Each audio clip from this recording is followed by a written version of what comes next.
Before we begin, if you're finding value in these stories from tribal law enforcement, please take a moment to subscribe and hit that like button. It helps us continue sharing these important accounts. And I'm curious, where are you watching from tonight? Drop your location in the comments. Now, let's talk about Standing Rock, about 2016, and about the officer who heard his own death on the radio. I'm Kevin Ironcloud, and I have things to tell you about the worst year of my life by far. The year I learned that time is not a line, but a frequency. If you know how to tune in correctly, you might be able to hear everything that could happen in the past, present, and future, including your own death. It was November 2016, and Standing Rock had become the center of the world. The Dakota Access Pipeline protest had brought thousands of people to our reservation. Water protectors from over 300 tribes, plus non-native allies, journalists, veterans, activists. The Oseti-Sakoan camp stretched across the prairie like a temporary city. Teepees and tents and RVs, smoke from cooking fires rising into the North Dakota sky. I was a tribal police officer, had been for 8 years, and I was caught in the middle. On one side, my people. The water protectors fighting to stop a pipeline that threatened the Missouri River, our only water source. They weren't wrong. The pipeline route had originally been planned to cross near Bismarck, but they moved it when white residents complained. Moved it to us instead, because our water, our safety, our future apparently didn't matter as much. On the other side, my badge, my duty to maintain order, to coordinate with state and federal law enforcement, to follow orders even when those orders felt wrong in my gut. My wife, Kylie, understood the position I was in, but she didn't like it. She was a nurse at the IHS clinic, and she'd been treating protesters injured in confrontations with police. Hypothermia from water cannons in freezing weather. Impact injuries from rubber bullets. Pepper spray burns. She came home every night exhausted and angry, and some of that anger was directed at me. "You could quit," she said one night as we were getting ready for bed. Our kids were asleep down the hall. "You could stand with the people instead of standing between them and the state police. I'm trying to protect people, Kylie, on both sides. You think it would be better if I wasn't there? If it was just BIA and state police with no one who actually cares about our community? I think you're using that as an excuse to avoid choosing a side." Maybe she was right, I don't know. All I knew was that every shift felt like walking a tightrope, trying to de-escalate situations, trying to keep people from getting hurt, trying to do my job without betraying my conscience. It was on one of those shifts, November 20th, that everything changed. I was on patrol near the northern edge of the reservation, monitoring the back roads where protesters sometimes tried to access the pipeline construction site. It was late, almost midnight, cold enough that my breath fogged the windshield. The radio chatter was quiet.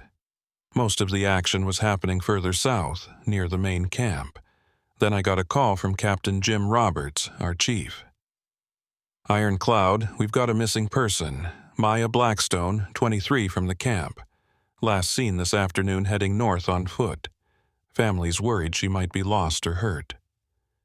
Maya Blackstone, I knew the name.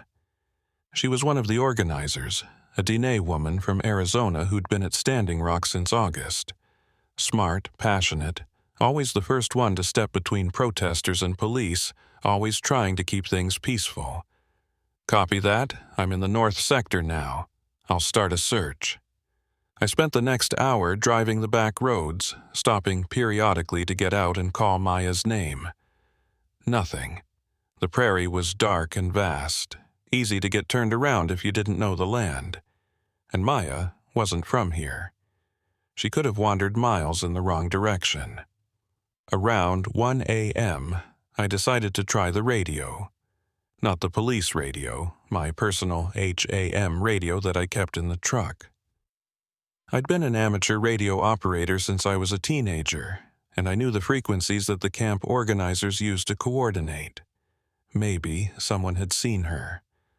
I tuned to 146.52 megahertz, the common calling frequency. This is KD0TC calling, looking for any information on Maya Blackstone, last seen this afternoon North Sector. Anyone copy? Static. Then faintly a voice, speaking Lakota. Wichasha wan u, akichita opawinge. Cavalry coming, hundreds of them. I sat up straight. The voice was old-fashioned, formal Lakota, the kind my grandmother spoke. And the message didn't make sense. Cavalry? Say again, you're breaking up. This is Officer Iron Cloud with Standing Rock Tribal Police. The voice got clearer. Omaka owangjila ungyang pikta. We will see one winter. They are coming from the east. Tell the people to prepare. My skin prickled. This wasn't right. No one at the camp spoke Lakota like that, with that formal dialect. And cavalry? I checked the frequency, 146.52, right where it should be. But the transmission was wrong. The quality was off, like it was coming from equipment that didn't exist anymore.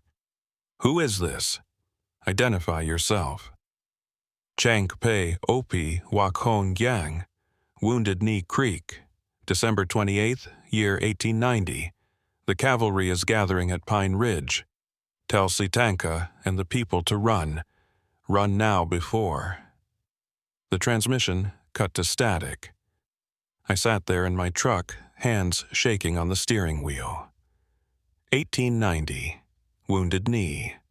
The massacre that killed over 300 of my ancestors, including women and children. The deadliest massacre in American Indian history. And I'd just heard a warning transmission from the night before it happened. That was impossible. That was insane. Radio technology barely existed in 1890, and certainly not in Lakota camps. This had to be some kind of prank, someone using old recordings, screwing with the frequencies. But the voice had sounded so real, so desperate. I grabbed my personal notebook and wrote down what I'd heard, the exact words, the frequency, the time. Then I went back to searching for Maya. I found her 3 hours later, just before dawn. She'd twisted her ankle in a prairie dog hole and couldn't walk far. She was cold and scared, but okay. I drove her back to camp, made sure the medics checked her out, and filed my report. I didn't mention the radio transmission. I didn't know how to explain it, and I didn't want to end up in a psychological evaluation. But that night, after my shift ended, I couldn't stop thinking about it. I went home, kissed Kylie and the kids, and then locked myself in the garage with my radio equipment. I had a better setup at home. A Yaesu FT857D transceiver, various antennas, a scanner that could pick up everything from AM to FM to shortwave. I'd spent years collecting equipment, listening to everything from local weather reports to international broadcasts to old number stations. If there were impossible transmissions out there, I was going to find them. I started with 146.52 again, the frequency where I'd heard the 1890 message, static. I waited, scanning slowly through nearby frequencies. At 88.1 FM, I heard it again. This time it was different voices. Multiple people, speaking rapidly in Lakota, panic in their tones. The soldiers have cannons. They're surrounding the camp. Bigfoot is sick. He can't lead us out. What do we do? Where do we go? Stay calm. Stay together. We surrendered. They can't hurt us. We surrendered. The children are crying. They're so cold. Please, we need... Then the sound of gunfire. Distant at first, then closer, screaming, chaos. The transmission degraded into static, but I could still hear echoes of it. People crying out in Lakota, children screaming, men shouting orders, the pop-pop-pop of rifles. I was listening to Wounded Knee. in real time, as it happened. I ripped the headphones off, my heart racing. This couldn't be real. It had to be a recording, an audio dramatization someone had put together. But the voices were so immediate, so raw. You couldn't fake that kind of terror. I sat there for a long time, staring at the radio. Then, slowly, I reached for the dial again. If I could hear 1890, what else could I hear? I started scanning. 88.1 seemed to be locked onto Wounded Knee, the transmission cycling through what sounded like the same 24-hour period leading up to the massacre. I moved up the dial. At 91.7 FM, I found something else. A man's voice, younger, speaking English with a Dakota accent. "This is Dennis Banks at Wounded Knee, calling any media that can hear us. It's March 2nd, 1973. We are under siege by federal forces. They have APCS, automatic weapons. They've cut our electricity and water. We are asking for witnesses, for journalists, for anyone who can document what's happening here. The government is trying to erase us again, just like 1890. We need the world to know we are still here. We will not be erased." The Wounded Knee occupation. When members of the American Indian movement took over the town to protest government corruption and treaty violations. It lasted 71 days, ended with 2 AIM members dead and dozens wounded. I was hearing radio transmissions from that occupation. Real transmissions, or something that sounded exactly like them. I kept scanning. At 95.3 FM, I heard voices I recognized. Modern voices. People from the Oseti-Sakowin camp, coordinating logistics, reporting on police movements, organizing supply runs. "We've got 20 more medics arriving from Denver tomorrow. Need to set up another first aid tent. State police are massing at the Highway 1806 checkpoint. Looks like they're preparing for something. Legal observers, we need you at the front line. Police are making arrests." This was the present. This was now. 2016. So I had 3 frequencies, 3 different time periods, all broadcasting, all accessible. 1890 at 88.1, 1973 at 91.7, 2016 at 95.3. I pulled out my notebook and drew a diagram trying to make sense of it. 3 historical moments, all at Lakota sites, all involving confrontations between my people and the U.S. government, all ending in violence. Was there a pattern? A connection? I spent the next week listening obsessively. During my shifts, I kept a scanner in the truck, one earphone in so I could monitor while I worked. At home, I stayed up late into the night, tuning between the 3 frequencies, taking notes on everything I heard. Kylie noticed. "You're not sleeping. You barely eat. Tom, what's going on?" "Just working on a project, radio stuff. It helps me think." This is about the protests, isn't it? About being torn between your job and your people? She wasn't wrong, but it was more than that. I was hearing history repeat itself over and over. Different years, different circumstances, but the same pattern. My people standing up, the government pushing back, violence erupting. And I didn't know how to stop it. On November 27th, I was listening to the 1890 frequency when I heard something new. A voice I didn't recognize, speaking clear, modern English. "Kevin Ironcloud. Officer Kevin Ironcloud of the Standing Rock Sioux Tribal Police. I know you can hear me. I know you've been listening." I grabbed the microphone. "Who is this? How do you know my name?" "Because I'm you, Kevin. I'm calling from 2017, from the future, and I need to tell you something important." My blood ran cold. "That's not possible. You thought 1890 was impossible. You thought 1973 was impossible. But you heard them anyway. This radio, this frequency, it doesn't follow the rules you think it does. It follows different rules. The rules of history, of trauma, of echoes that never stop echoing. Who are you really? I told you. I'm Kevin Ironcloud. I'm you 1 year from now, and I'm calling to warn you about what's coming. I wanted to hang up, to turn off the radio, to pretend this wasn't happening, but I couldn't. My hand was frozen on the microphone. What's coming? December 4th, 2016. 7 days from now. The state police are going to launch their biggest raid yet. They're going to try to clear the camps, arrest the organizers, break the movement. People are going to get hurt, a lot of people. How do you know this? Because I lived through it. I was there. I tried to stop it, tried to de-escalate, but I failed. I watched people I knew get beaten, arrested, hospitalized, and I stood there in my uniform, following orders, protecting the wrong people. I felt sick. What do you want me to do? I don't know yet. I'm still trying to figure that out. But Kevin, you need to understand something. This isn't just about the pipeline. It's about the pattern. 1890, 1973, 2016. Every time we stand up, every time we say no, they come at us with force. And every time people die. The pattern has to break. Somehow it has to break. How? I don't know. But keep listening. Keep scanning the frequencies. There's one more you haven't found yet. One more year, one more message. When you find it, you'll understand. The transmission cut out. I sat in the garage until Kylie came to find me at 2 a.m., worried because I hadn't come to bed.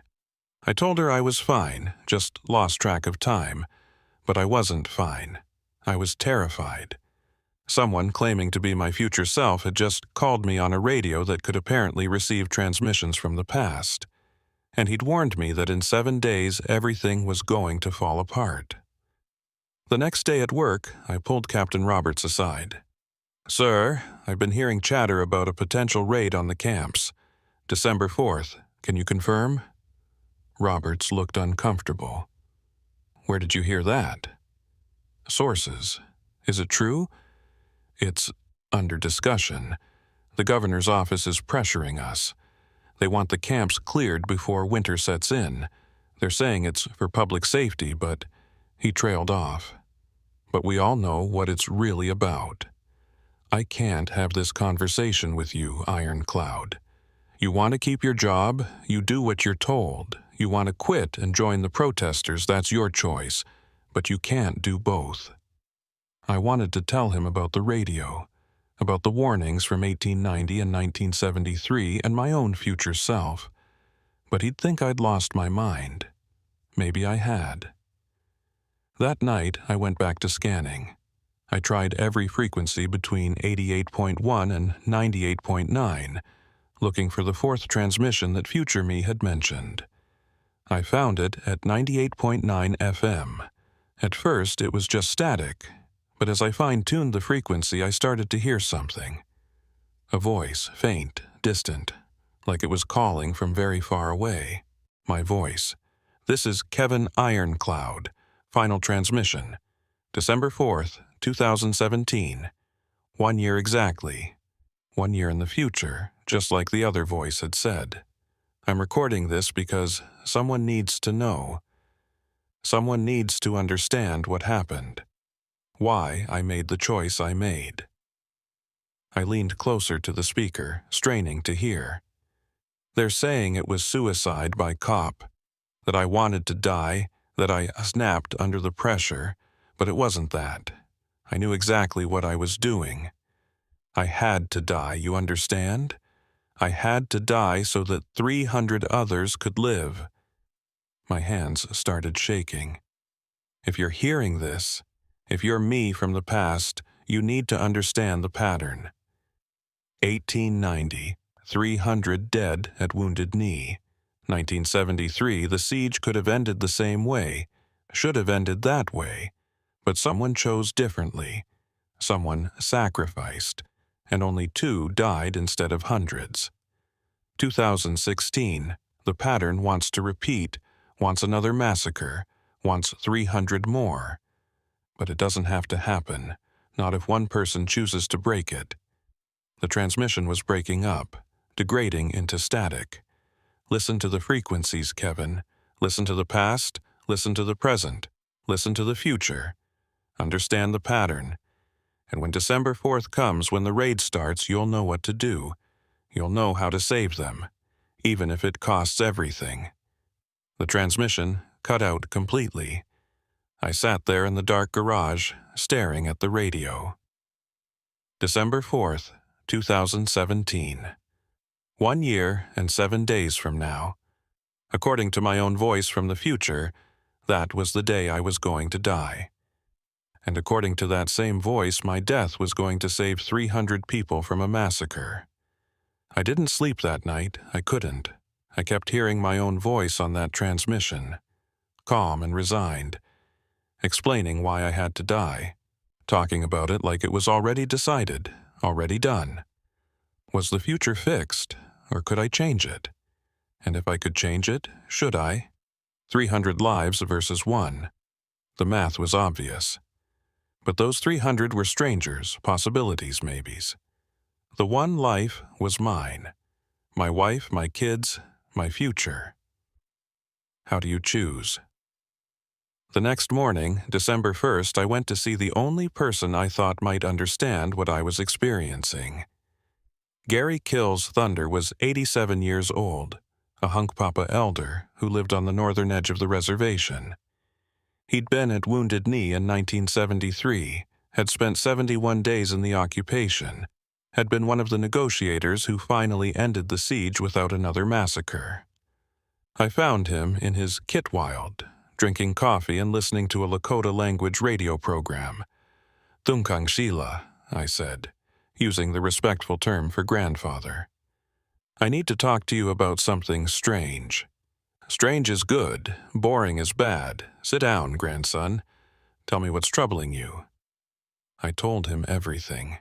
The frequencies, the transmissions from 1890 and 1973, the voices from the future, the warning about December 4th.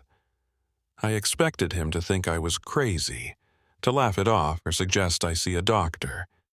Instead, he just nodded slowly. The time speaker, he said. I wondered if it would call again. You know about this? My grandfather told me stories, and his grandfather before him.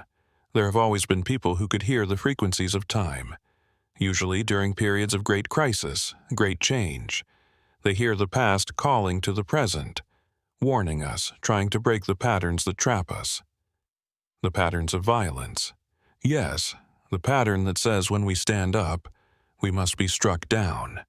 The pattern that says resistance must end in massacre. It's an old pattern, grandson. Older than Wounded Knee, older than this country. But it can be broken. How? Sacrifice. Not the forced sacrifice of victims, but the chosen sacrifice of a volunteer.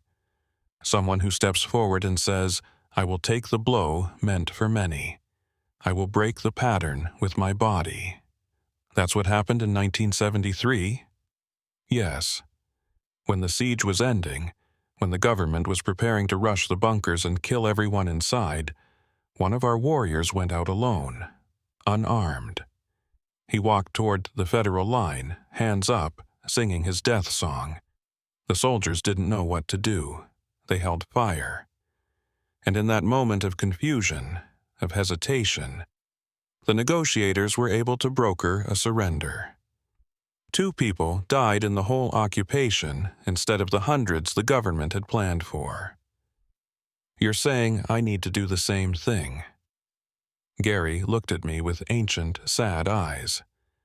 I'm saying the frequencies are calling you for a reason, and December 4th is coming whether you're ready or not. I have a family, kids. So did the man who walked out in 1973. So did the people who died at Wounded Knee in 1890. We all have families, Kevin. That's why the pattern is so hard to break, because the price is always someone's loved one. I left Gary's house more confused than ever. I drove aimlessly for a while, ended up parking near the Oseti-Sakowin camp, watching the smoke rise from 100 fires, listening to the sound of drums and songs carrying across the prairie. 300 people in there. Maybe more. All of them willing to risk arrest, injury, hypothermia, to protect the water, to protect the future. And according to the radio, according to my own future voice, most of them were going to die in 3 days unless someone broke the pattern. Unless I broke it. My phone buzzed. Text from Kylie. "Dinner's ready. Kids want to know when you're coming home." I stared at the message for a long time. Then I turned the key and started driving home. I still had 3 days to figure out what to do. 3 days to decide if I believed the transmissions. 3 days to choose between my life and theirs. The radio in my truck crackled with static, and for just a moment I heard my own voice. "Time's running out, Kevin." Tick-tock, and then silence. December 2nd. 2 days until the raid that might or might not happen. 2 days until I might or might not die. I went to work like normal. Patrol routes, incident reports, radio checks. But I couldn't focus. Every time I looked at the protesters at the checkpoints, I saw them differently. Not as problems to manage or situations to de-escalate, but as people. 300 people who might die if I made the wrong choice. Or if I made no choice at all. During my lunch break, I drove to a quiet spot on the reservation and pulled out my portable scanner. I'd been carrying it everywhere, obsessively checking the frequencies, looking for more clues about what was coming. At 91.7 FM, I found something new. The 1973 transmissions had mostly been AM leaders coordinating the occupation, but now I was hearing something different. 2 men talking, their voices tired and strained. "We can't hold out much longer, Russell. They've got us surrounded. They've got the firepower. When they decide to come in, they're going to kill everyone. Then we die fighting. That's what warriors do. That's what warriors did in 1890. Look how that worked out." A long pause. "So, what are you saying, Dennis?" "I'm saying maybe there's another way. A way that doesn't end with all of us dead and the movement crushed." "What other way?" "Someone walks out, alone, unarmed, makes themselves the target, draws all the fire, all the attention, all the violence, while everyone else surrenders quietly. That's suicide. That's sacrifice. There's a difference." Another pause. "Who would do it?" "I would." "You're the leader, Dennis. We need you." "I'm expendable. The movement isn't." The transmission shifted, jumped forward in time. Different voices now, federal negotiators. "The situation has de-escalated. 1 casualty during the surrender process, but the rest have come out peacefully. Repeat, siege is ending without further bloodshed." I sat there with my hand on the radio dial, understanding, clicking into place. That was the pattern. That was how it broke. In 1890, nobody knew to break it. The people at Wounded Knee didn't know what was coming, couldn't prepare, couldn't choose. They were massacred. In 1973, someone figured it out. Someone chose to be the sacrifice, the lightning rod, the one death that prevented hundreds. And now, in 2016, the pattern was trying to repeat. But this time, I had warning. I had the transmissions. I knew what was coming. I also knew what I had to do to stop it. I just didn't know if I had the courage. That night, I went back to Gary Kills Thunder's house. He was expecting me. "You look like a man who's made a decision but wishes he hadn't," he said as I sat down at his Kit Wild table. "I need to know more about the time speaker. Everything you know." Gary poured us both coffee and settled into his chair with the patience of someone who had told many stories over many years. "The time speaker is not a person," he began. It's a gift, or a curse depending on how you see it. It appears during times when the pattern is about to repeat, times when our people are facing another wounded knee, another massacre, another ending. How does it work? The old ones said that trauma tears holes in time. When enough pain happens in one place, when enough blood is spilled, when enough grief is created, it damages the fabric of the years, and through those holes, voices can travel. Forward and back, present to past, future to now. So, the transmissions I'm hearing are real? They're actually from those times? As real as anything. And you're hearing them because you have the gift. Because time itself has chosen you to be the one who listens, who understands, who breaks the pattern. Why me? Gary smiled sadly. Because you're in the right place, with the right knowledge at the right time. You're a tribal cop, so you're caught between worlds. You understand both sides. You have a radio, so you have the tool to listen, and you have a choice in front of you that most people never have to make. The choice to die. The choice to sacrifice. There's a difference. I'd heard that before in the 1973 transmission. What's the difference? Dying is what happens to you. Sacrifice is what you choose to do. Dying is an ending. Sacrifice is an exchange. You give up one thing to gain another. In 1973, Dennis Banks was ready to sacrifice himself, but in the end, it was someone else who walked out. A young warrior named Joseph Stuntz. He drew the fire, took the bullets meant for the bunkers, and because of his sacrifice, the siege ended peacefully. Joseph Stuntz. I knew that name from the history books. He was the only AIM member killed during the actual occupation. Not during the fighting, but during the surrender. So, the pattern was broken in 1973 because one person chose to die? Chose to take the violence that was meant for many and make it about one. Yes. And you think I need to do the same thing? I think the frequencies are calling you for a reason, grandson. I think December 4th is coming. I think 300 people are going to die unless someone stops it. And I think you're the one who has been chosen to make that choice. But what if the raid doesn't happen?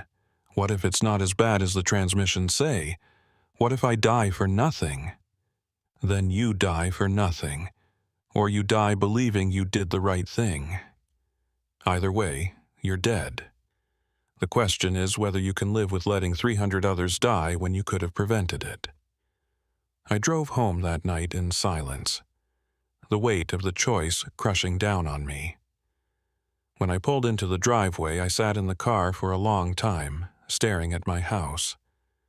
The lights were on. I could see Kylie moving around in the Kitwild, the kids watching TV in the living room. My life, my family, my future. All of it on one side of the scale.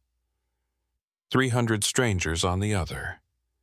I went inside, kissed Kylie, helped the kids with their homework, acted like everything was normal. But that night, I couldn't sleep.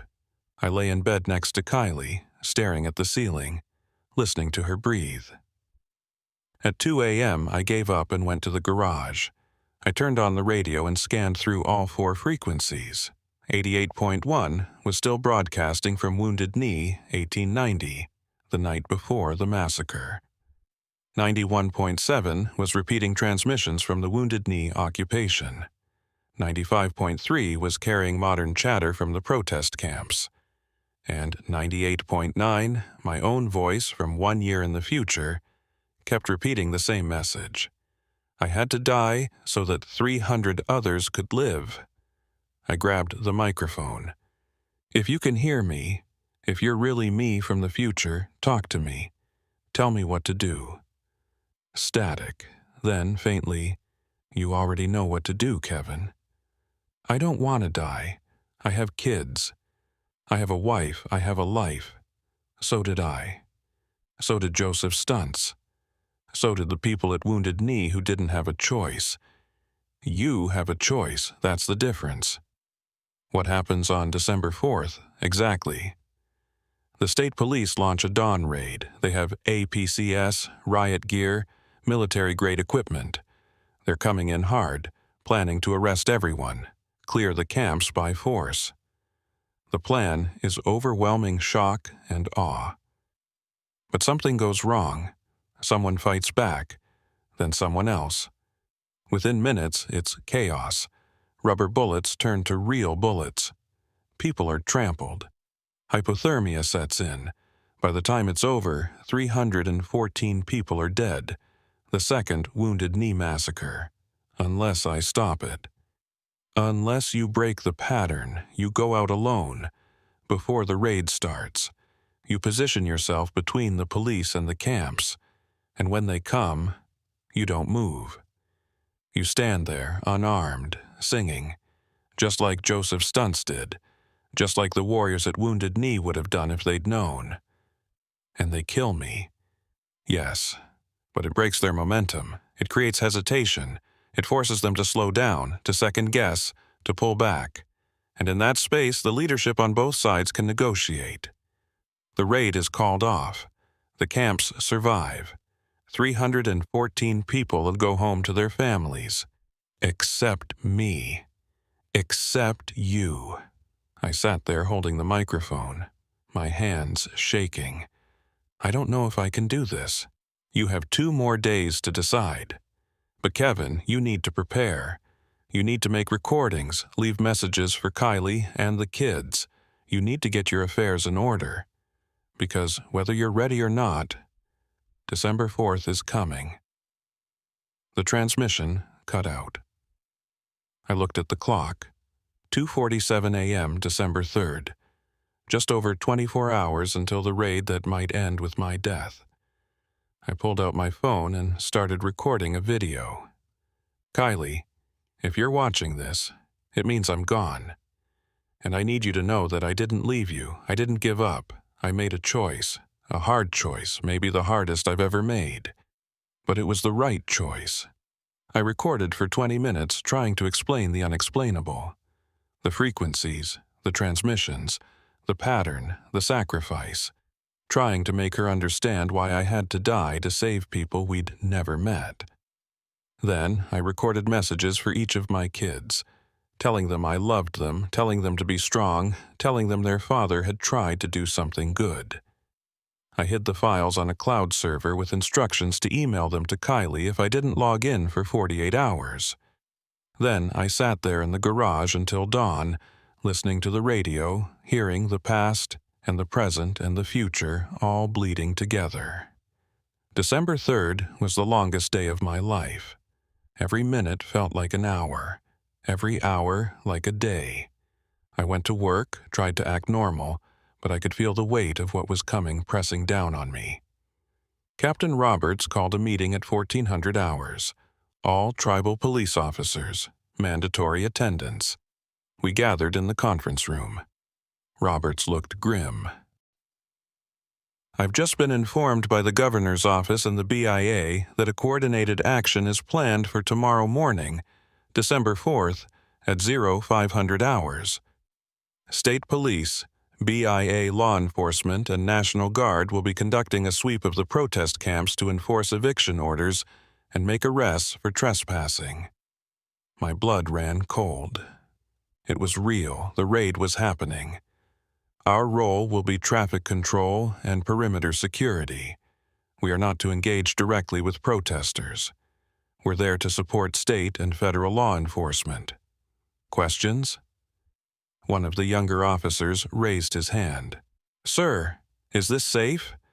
The camp has thousands of people. If we go in hard like that, someone's going to get hurt. The plan has been approved at the highest levels. Our job is to follow orders. I wanted to stand up and shout. I wanted to tell them about the transmissions, about the pattern, about the 314 people who were going to die. But I stayed silent. They'd think I was crazy. They'd remove me from duty, Maybe commit me for evaluation. I needed to be there tomorrow. I needed to be in position. After the meeting, I pulled Roberts aside. "Sir, I'd like to request assignment to the northwest perimeter, near the Osati-Sakowin camp." "Why?" "I know that area best, and I have relationships with some of the camp leaders. If things get tense, I might be able to help de-escalate." Roberts studied me for a moment. "All right, northwest perimeter, 0430 report time. Don't make me regret this, Iron Cloud." I went home for what I knew would be my last dinner with my family. Kylie had made fry bread and beef stew. The kids were excited because school was canceled for some teacher training day. It was perfect, normal, everything I was about to lose. I held on to every moment. The way Kylie laughed at one of our son's jokes, the way our daughter showed me a drawing she'd made, the warmth of the house, the smell of food, the sound of my family. I memorized it all. That night, after the kids were asleep, Kylie and I sat on the couch together. She knew something was wrong. She could always tell.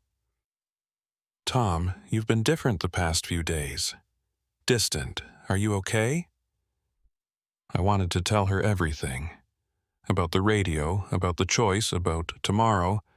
But how do you tell your wife you're going to die in the morning? "I love you," I said instead. "I need you to know that. No matter what happens, no matter what you hear, I love you and the kids more than anything." She looked at me with concern. "You're scaring me. What's going on?" "Promise me something. Promise me that if something happens to me, you'll tell the kids I tried to do the right thing, that I tried to protect people. Tom, promise me. I promise. But nothing's going to happen to you. You're going to be fine."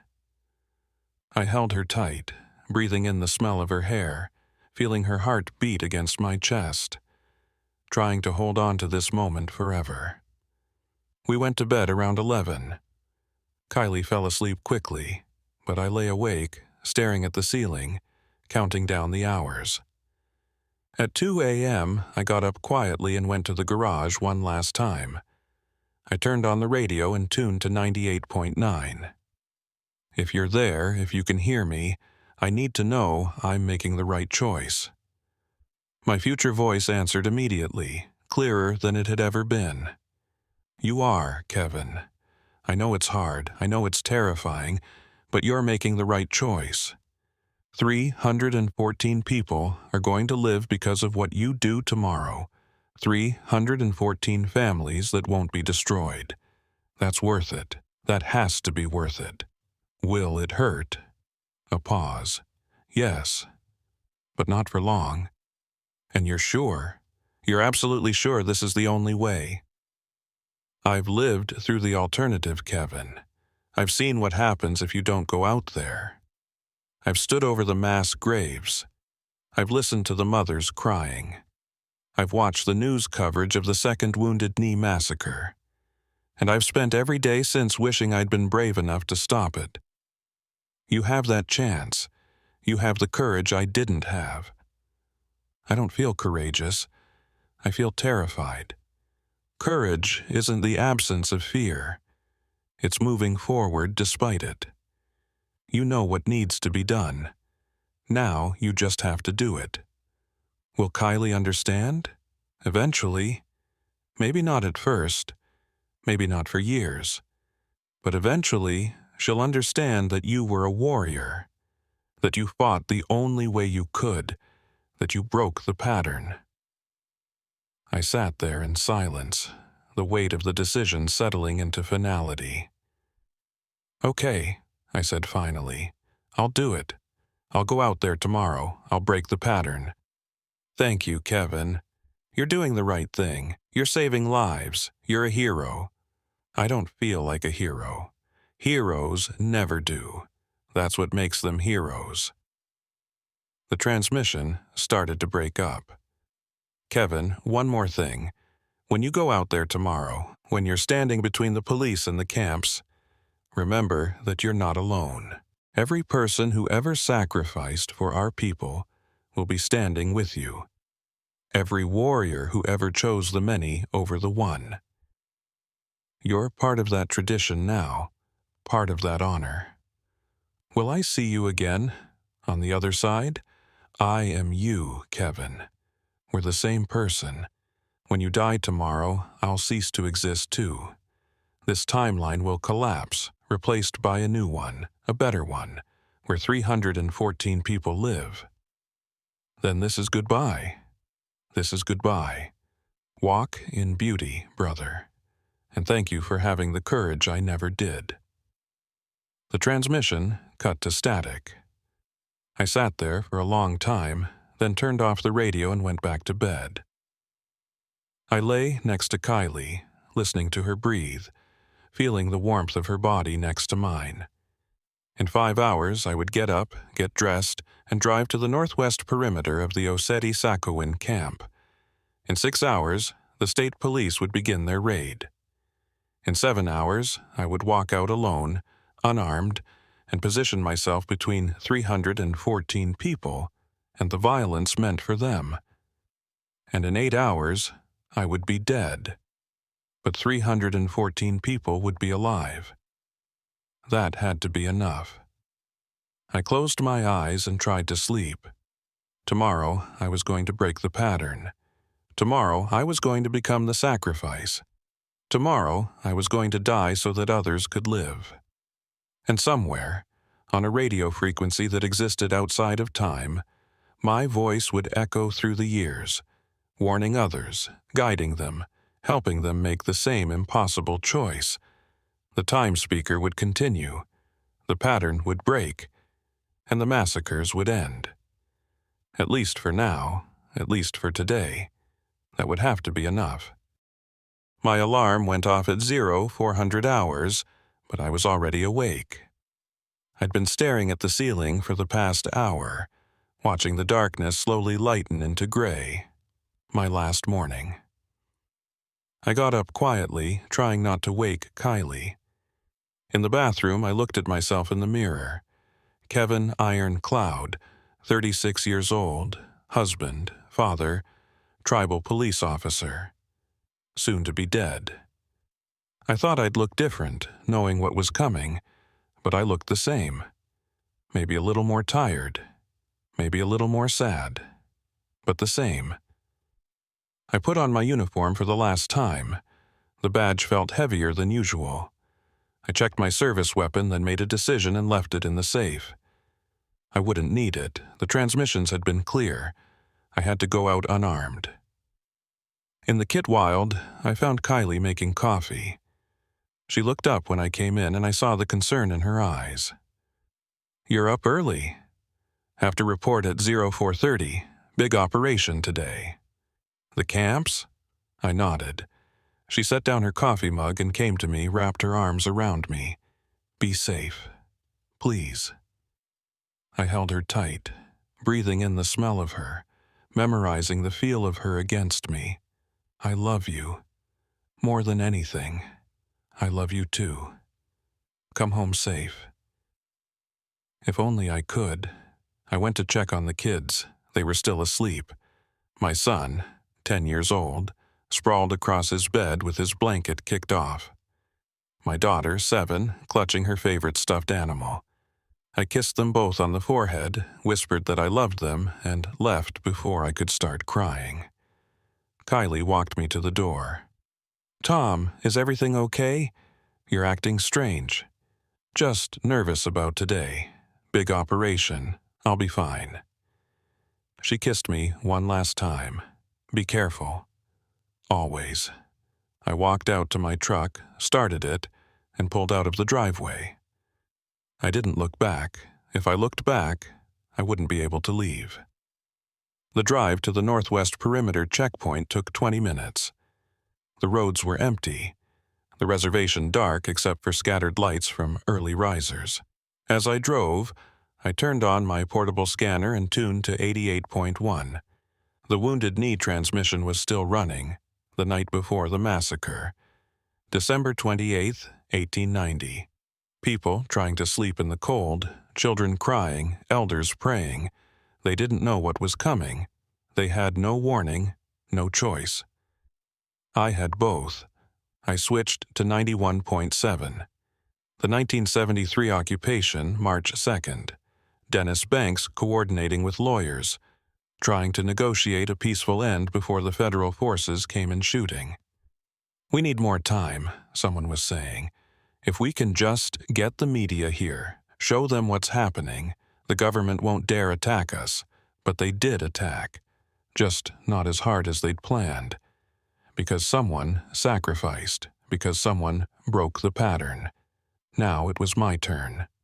I arrived at the checkpoint at 04:25. There were already state police vehicles staging nearby, armored personnel carriers, officers in riot gear. The show of force was massive, overwhelming, designed to intimidate, to crush. Captain Roberts saw me and waved me over. "Iron Cloud, you're on the northwest perimeter like you requested. Your job is to keep civilian traffic away from the operational area. No one gets through except authorized law enforcement. Clear?" "Yes, sir." "The raid begins at 0500. Once it starts, maintain your position. Do not intervene unless specifically ordered. Understood?" "Understood." He handed me a radio. "This is the operational frequency. Monitor for updates." I took the radio, but I knew I wouldn't be listening to it. I had other frequencies to monitor. I drove to my assigned position, a small rise overlooking the Oseti-Sakoan camp about a quarter-mile away. I could see the tents and teepees, smoke rising from morning fires, people starting to wake up. They didn't know what was coming. They had no idea that in 30 minutes, hundreds of armed police would descend on them. I parked the truck and got out. The air was cold, maybe 20 degrees, and my breath made clouds in the darkness. The sky was starting to lighten in the east. I checked my watch. 0437. 23 minutes. I pulled out my portable scanner and turned it on. I needed to hear it one more time. I needed to be sure. I tuned to 98.9. My future voice was there, waiting. "Kevin, it's time. I'm here. I'm ready." "Are you really ready?" I looked toward the camp, toward the 314 people sleeping in their tents, not knowing that in a few minutes they would be under attack, not knowing that some of them wouldn't survive unless I did what I came here to do. Yes, I'm ready. Then listen carefully. You need to move now before the raid starts. You need to position yourself between the police staging area and the camp. You need to be visible, obvious. You need to be the first thing they see when they move forward. Where exactly? There's a small hill, about 100 yards from your current position, directly in line with the main approach route. Stand on top of it. Face the police. Make yourself the target. I looked around and spotted the hill. It was low, maybe 10 feet high, but enough to be visible. Okay, I see it. When the police advance, don't move, don't run, don't fight. Just stand there. Sing your death song. That's important. You have to be singing. Why? Because that's what warriors do. Because it confuses them, makes them hesitate. Because it breaks their momentum long enough for cooler heads to intervene. What song should I sing? The one your grandmother taught you. The warrior song. You remember it. I did. Hoka hei mitakuyepi. That's the one. Sing it loud. Sing it proud. Make them hear you. I checked my watch. 0442. 18 minutes. I need to go. If I'm going to be in position before the raid starts, I need to go now. Then go. And Kevin, thank you for your courage, for your sacrifice, for breaking the pattern. Will it work? Are you sure this will save them? I'm sure. I've seen both timelines. In the one where you don't go out there, 314 people die. In the one where you do, only one person dies. You. The math is clear. The math is clear, I repeated. But it's my life. It's 314 lives. You know which matters more. I did. God help me, I did. Goodbye, I said. Goodbye, Kevin. Walk in beauty. The transmission cut to static. I turned off the scanner and set it in the truck. I wouldn't need it anymore. I took off my gun belt, my tactical vest, everything that could be considered a weapon. I was going out there as a warrior, but an unarmed one, a sacrifice, not a fighter. I kept only my uniform, my badge, and my grandfather's medicine bundle that I always carried. The bundle held sage, sweetgrass, and a small eagle feather. Sacred items. I would die with them. I walked to the hill and climbed to the top. From here I could see everything.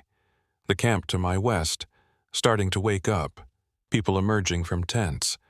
The police staging area to my east, officers checking weapons, APCs rumbling to life.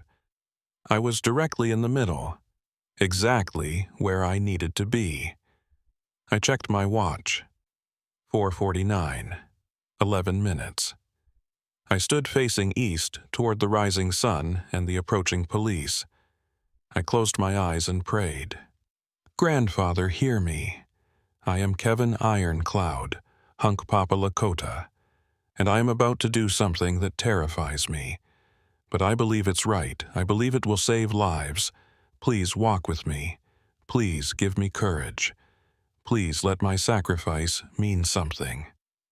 The wind picked up, cold against my face. In it, I heard voices. My grandmother, who had taught me the old ways. My grandfather, who had been a warrior. All my ancestors stretching back through time. They were with me. I opened my eyes and began to sing. Hoka hei, mitakuyepi, today is a good day to die.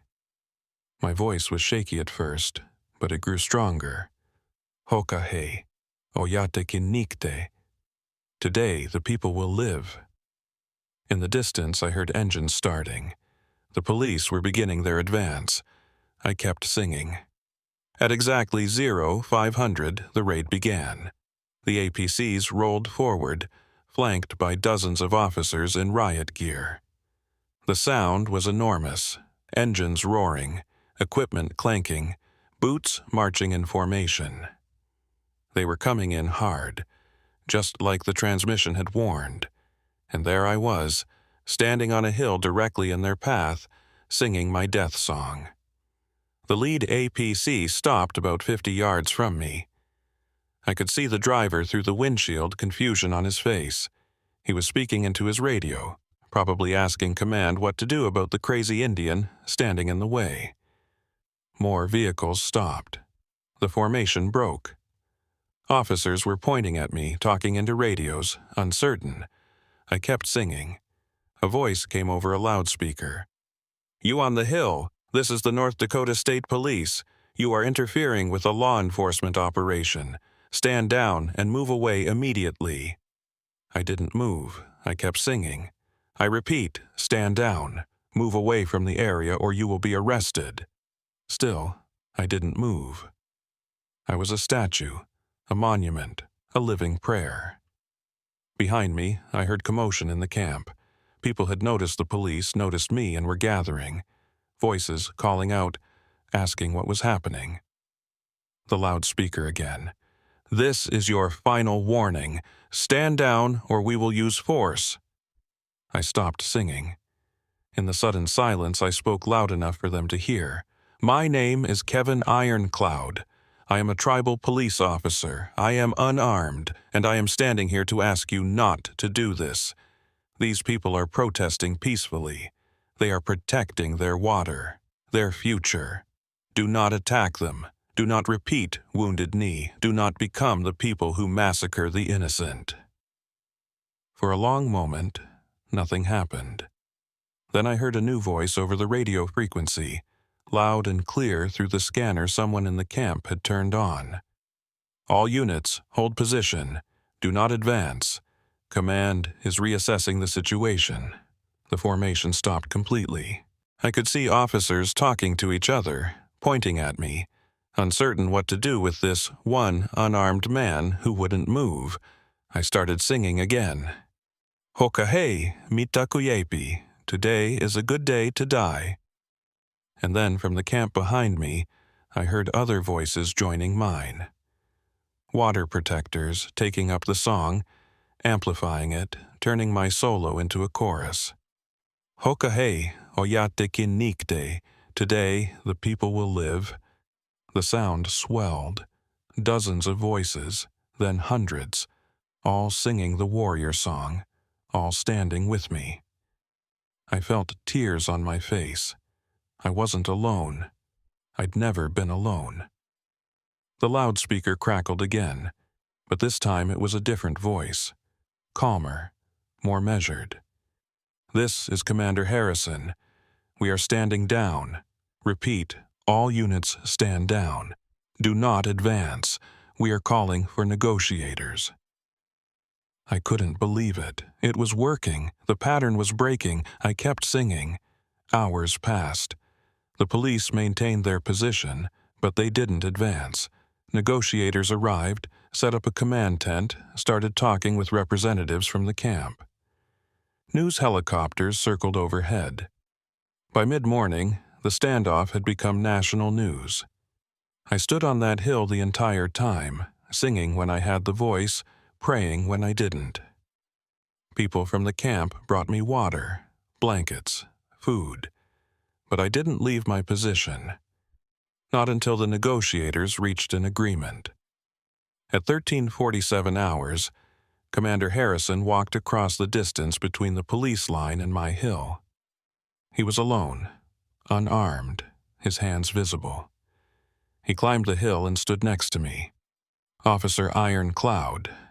Commander, that was the bravest thing I've ever seen. Or the craziest. I'm not sure which. Maybe both. We've reached an agreement. The governor is suspending the eviction order pending further review. The camps can stay through the winter. We're pulling back. I felt my knees go weak. It worked. It actually worked. What worked? I broke the pattern. Harrison looked at me strangely. What pattern? The one that says we have to die. The one that says resistance must end in massacre. The one that's been repeating since 1890. You're not making sense. I know. But I'm alive, and they're alive, and that's all that matters. Harrison nodded slowly. For what it's worth, you probably prevented something terrible today. When we got the order to advance, some of the guys were eager. Too eager. It could have gotten ugly. But seeing you out here, standing alone, it made us stop and think. Made us remember we're dealing with people, not problems. Thank you for listening. Thank you for standing. Not many people would have that kind of courage. Harrison walked back to the police line.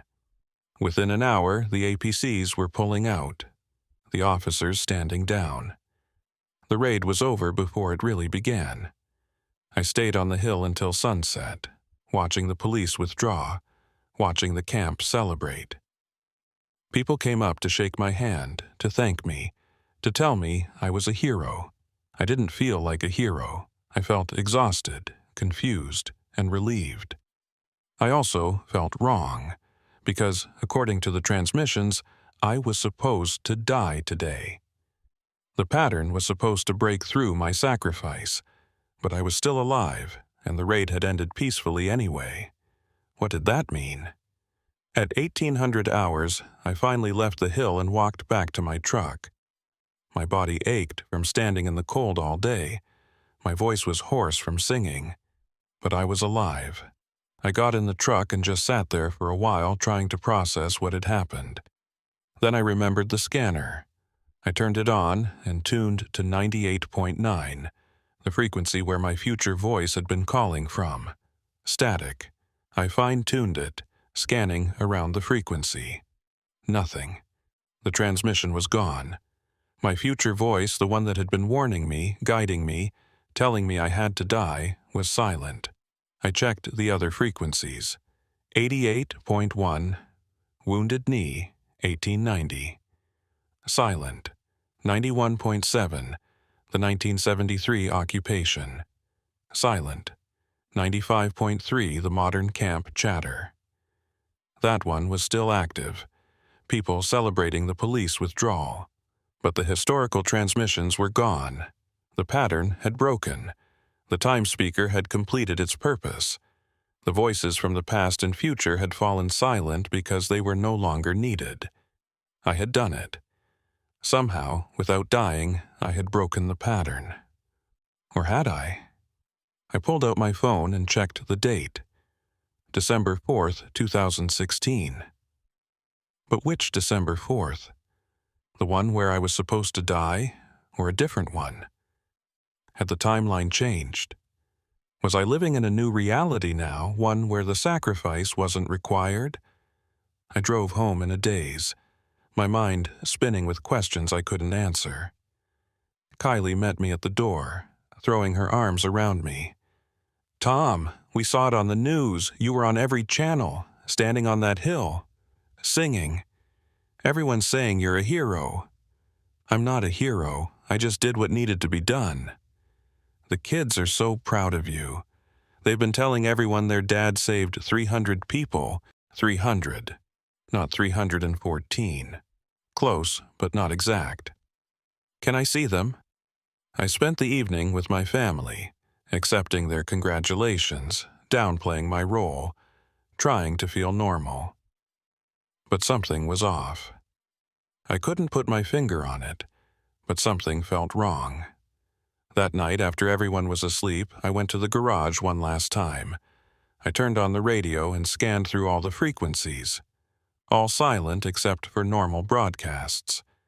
I sat there in the dark, staring at the equipment, trying to understand what had happened. Then, at exactly midnight, the scanner burst to life. A voice I recognized, my voice, but not from the future, from right now. "Kevin, if you're hearing this, it means you survived. It means you didn't die today. It means the timeline changed." "Who is this?" "I'm you. But from the original timeline, the one where you died. I'm calling from December 4th, 2017, 1 year after your death. Except in your timeline, you didn't die. In your timeline, you broke the pattern without sacrificing yourself. You found another way." "How?" "I don't know. I didn't think it was possible. But somehow you did it. You stood on that hill, you sang your death song, and the police stopped. They actually stopped. In your timeline, they didn't stop? In my timeline, I hesitated. I wasn't on the hill when the raid started. By the time I got there, it was too late. The police were already in the camp. People were dying. I tried to intervene, tried to stop it, but I was just one person. 314 people died, including me. I was trampled in the chaos."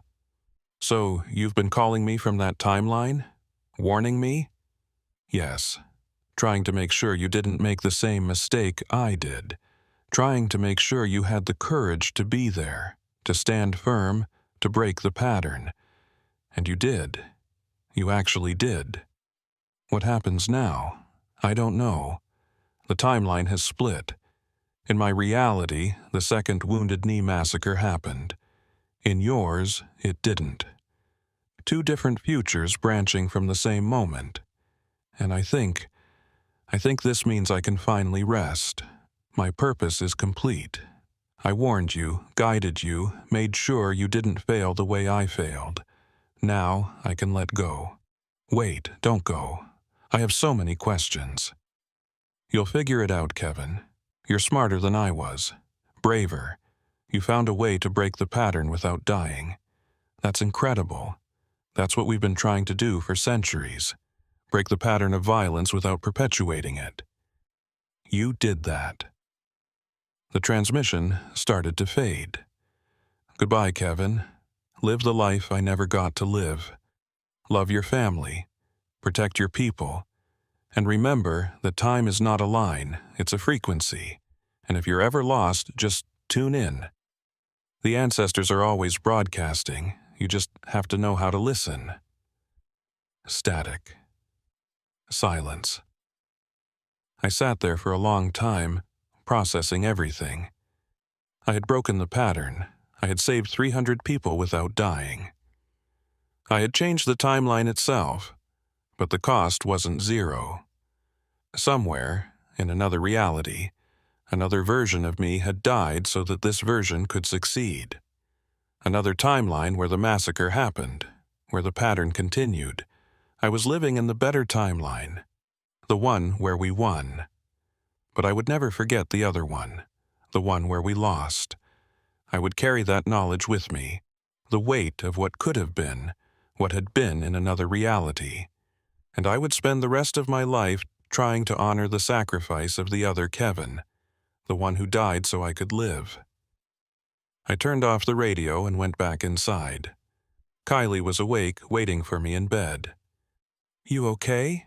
she asked. "Yeah, I think so. Just processing everything. You were amazing today. You know that, right? You stood up to a whole army. You protected those people. You're a hero. I just did what needed to be done. That's what heroes say." I climbed into bed and held her close. Tomorrow, I would go back to work. I would face the questions, the interviews, the attention. I would try to explain what had happened on that hill, why I had done what I did. But tonight, I was just grateful to be alive. To be here, with my family, in a timeline where 300 people didn't die, where the pattern broke, where history changed, and somewhere, on a frequency that no longer broadcast, a version of me who hadn't made it smiled and finally found peace. The time speaker had completed its mission. The pattern was broken, and the massacres would never happen again. At least not today. At least not here. And that would have to be enough. 9 years passed after that day on the hill. 9 years of living the life I thought I'd never have. 9 years of watching my kids grow up, of holding Kylie every night, of doing the work I loved. 9 years of believing I'd broken the pattern for good. The pipeline was eventually completed despite everything we'd done.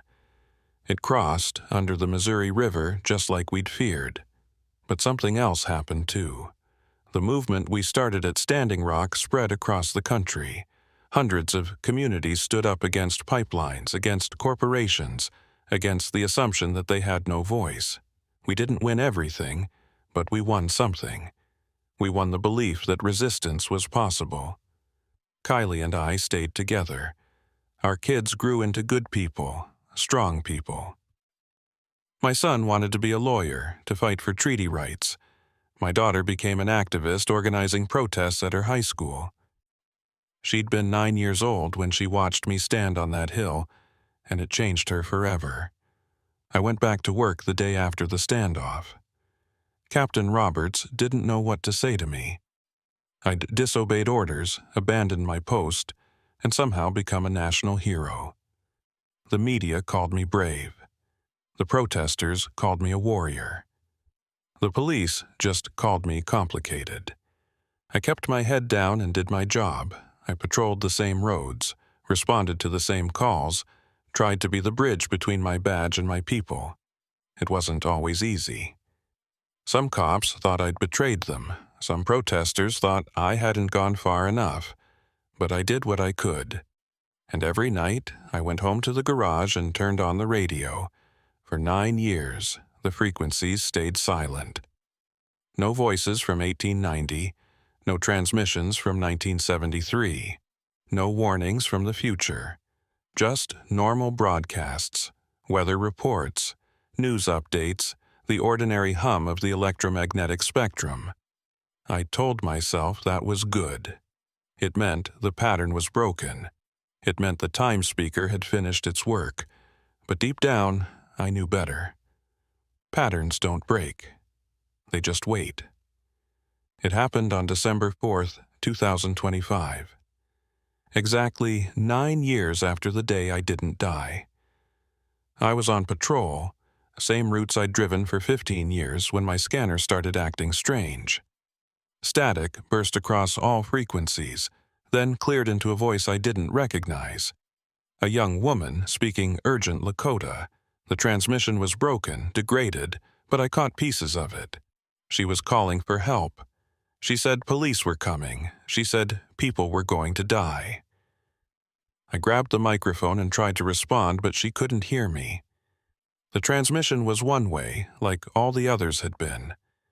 I was listening to something that had already happened, or was about to happen, or was happening in a timeline I couldn't reach. I pulled over and fine-tuned the scanner. The woman's voice faded, replaced by others. Multiple voices, multiple timelines, all broadcasting on frequencies that shouldn't exist. At 88.1, I heard Wounded Knee again, but not 1890 this time. A different year, a different tragedy. Same pattern. At 91.7, voices from protests I didn't recognize. Different locations, different decades, all ending the same way. Violence, massacre, the pattern reasserting itself. And at 98.9, I heard something that made my hand shake. My own voice, but older, weaker, calling from somewhere I couldn't identify. The transmission was faint, barely audible over the static, but I heard enough to understand. I was dying. Not now, not today, but soon. And I was trying to warn someone, trying to pass on what I'd learned about the frequencies, about the pattern, about how to break it. I turned off the scanner and sat there in my truck staring at the dashboard. The scanner crackled again, and a new voice came through. Old, weary, but familiar. Gary kills thunder. But Gary had died 3 years ago. Kevin, you're hearing this because the time speaker has chosen you again. Gary, how? I'm not calling from the past, grandson. I'm calling from everywhere. When you die, when your body returns to the earth, your spirit becomes part of the frequency. You become one of the voices that warn, that guide, that try to break the pattern. You're saying you're dead? I'm saying I'm transformed. And soon, you will be too. What do you mean? Check 98.9. With shaking hands, I tuned to the frequency that had carried my future voice 9 years ago. A young man was speaking, mid-20s, Dakota accent. My name is Jacob Iron Cloud. I'm calling from Standing Rock, December 4th, 2034. I'm about to do something that terrifies me. My grandfather did it 9 years before I was born. Stood between the police and the people. Broke the pattern. I thought that was the end of it. But the pattern came back. It always comes back. And now, it's my turn to break it again. Jacob, my grandson, my son's son, not yet born in my timeline. Please, if anyone can hear this, if my grandfather can hear this, tell me I'm making the right choice. Tell me it's worth it. Tell me that one person can still make a difference. I grabbed the microphone. Jacob, I'm here. I can hear you. Grandfather, is that really you? It's me. Jacob, what's happening in 2034? What are you about to do? The same thing you did. The same thing Joseph Stunts did in 1973. The same thing warriors have been doing for centuries. I'm going to stand between my people and violence. I'm going to break the pattern. Jacob, you don't have to die. I didn't die. I stood on that hill and I lived. I know. You lived, and you had 9 more years with grandmother, with Dad and Aunt Lisa. You got to meet me when I was born. You got to teach me about the radio, about the frequencies, about the time speaker. And then you died, grandfather, on December 4th, 2023. Exactly 7 years after you broke the pattern.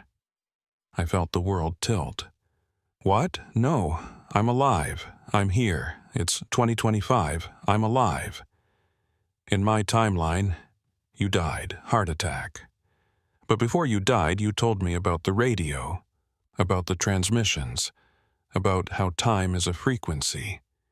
You told me that someday I'd hear them too, that someday I'd have to make the same choice you made.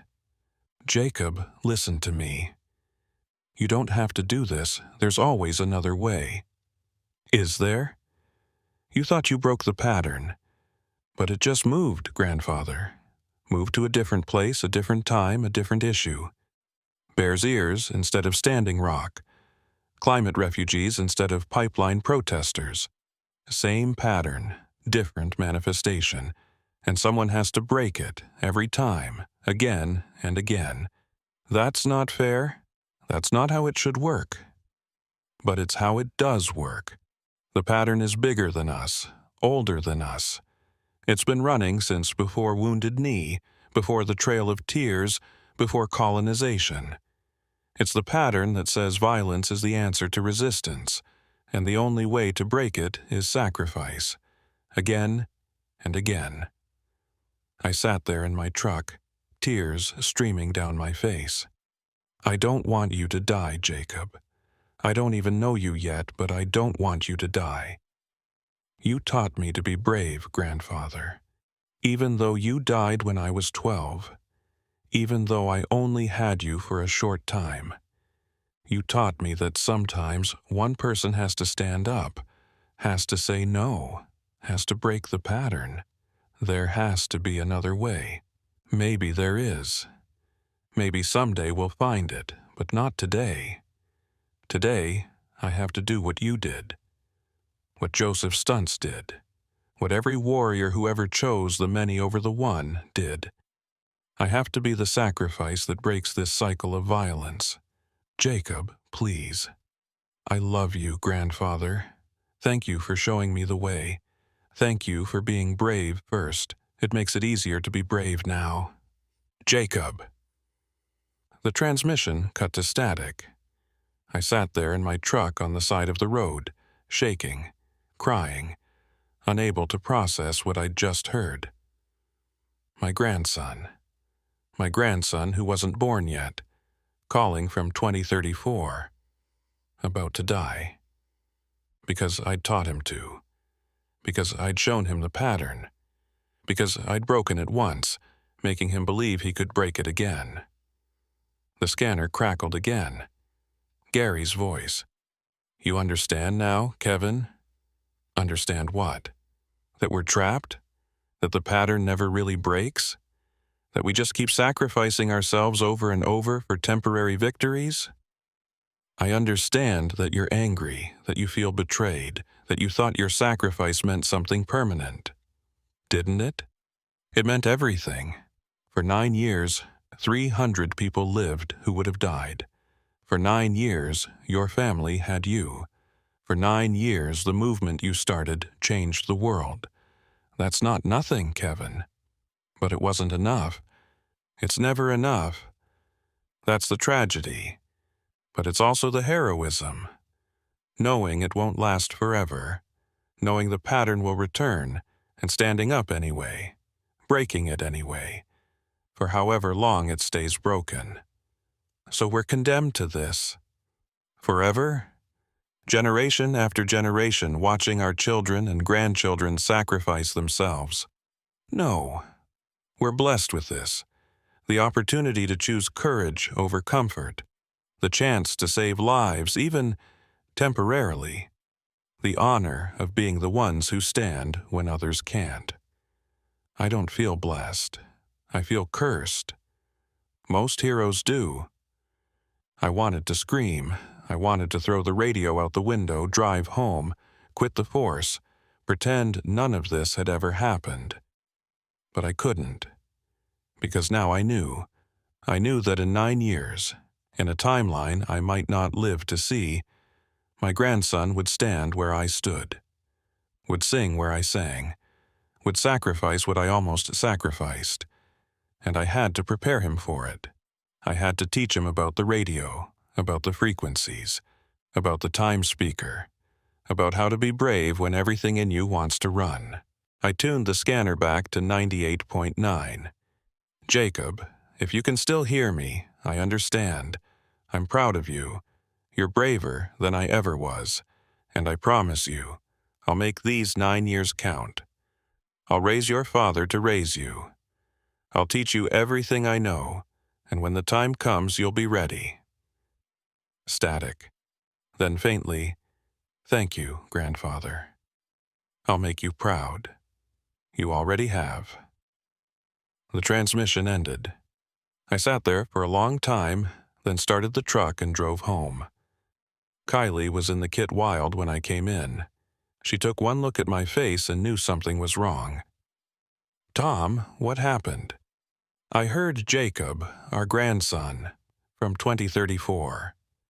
We don't have a grandson. Our son isn't even in college yet. We will, and he will, and he's going to need us. He's going to need to know about the radio. I told her everything.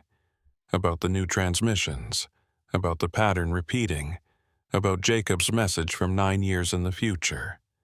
She listened silently, then held me while I cried. What do we do? She asked finally. We live. We love our family. We prepare them. And when December 4th, 2034 comes, we make sure Jacob knows he's not alone. That every warrior who ever stood against the pattern is standing with him. And then we lose him. Maybe, or maybe he finds another way. Maybe he breaks it for good this time. Do you believe that? I have to. The alternative is despair.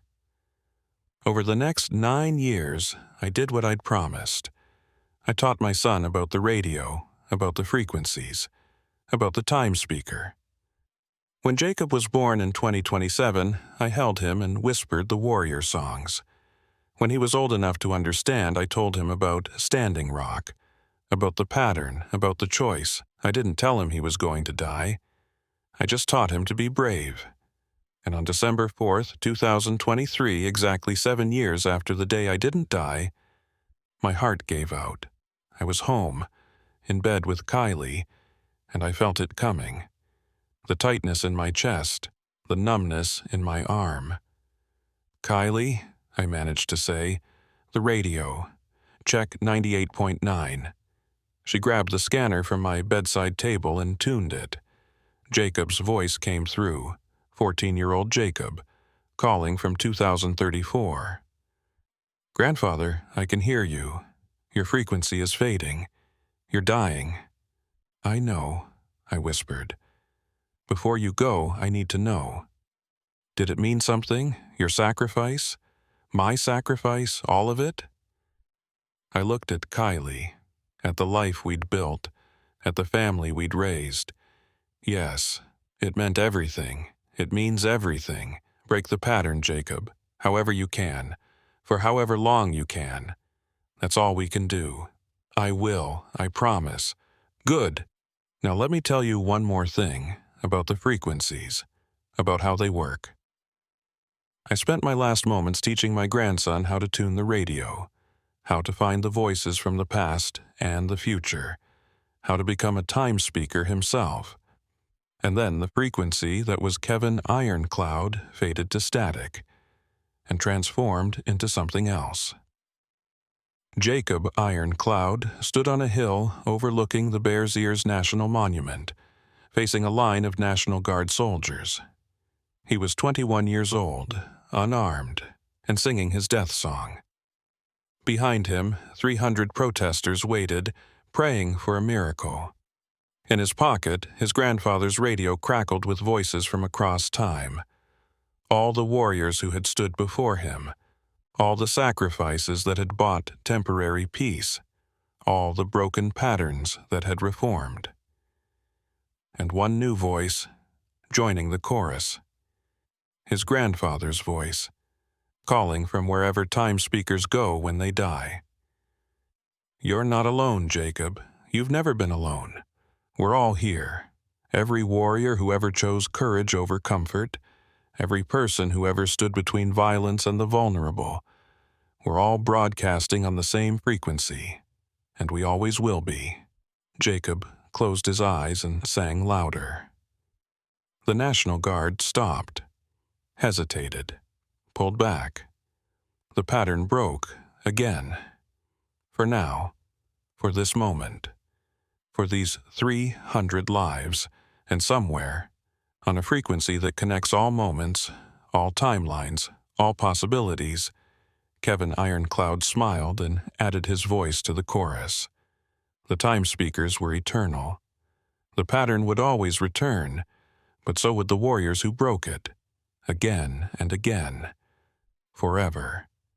As long as there were people willing to stand on hills and sing their death songs, as long as there were voices willing to call through time, as long as there was courage, the frequency would never fall silent. My name is Jacob Ironcloud. I'm 32 years old, and I'm writing this from a hospital bed. The doctors say I have maybe a week left. Cancer, probably from the uranium mining my great-grandfather's generation was exposed to. The pattern finds new ways to manifest, but I wanted to write this down before I go. This story of my grandfather, of the radio, of the frequencies that connect all moments. I wanted people to know that patterns can be broken, not permanently maybe, not forever, but for moments, for lives, for generations. My grandfather broke the Satas. I broke it again in 2034. And someday, maybe my daughter, maybe your child, maybe someone neither of us will ever meet, will break it again. Because that's what we do. We stand, we sing, we sacrifice. We break the pattern however we can, for however long we can.